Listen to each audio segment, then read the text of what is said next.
فطاف عليها طائف من ربك وهم نائمون.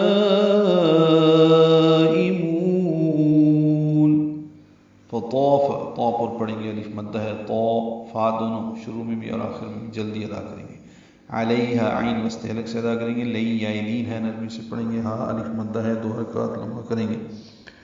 طائف میں الف مدہ ہے، طا اور اس کے بعد حمزہ یا کی شکل میں اسی کلمے میں آنے کی وجہ سے مد متصل ہے، لمبا کریں گے. طائف حمزہ یا کی شکل میں ہے، جلدی اور معروف پڑھیں گے. تنوین کے بعد میم آنے کی وجہ سے فم ادغام ہوگا غنے کے ساتھ. طائف من ربک، میم کو را سے ملائیں گے. ادغام ہے لیکن ادغام کامل ہے، یعنی بلا غنہ ہے. نون کی آواز ختم ہو جائے گی، میم را سے مل جائے گا. را پر پڑھیں گے اور با سے ملائیں گے. ربک، کاف باریک ہے، جلدی ادا کریں گے.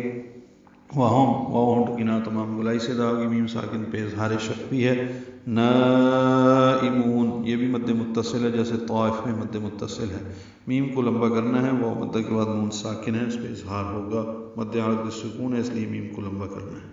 پھر آپ کے رب کی طرف سے اس باغ پر ایک آفت آئی جب وہ سوئے ہوئے تھے.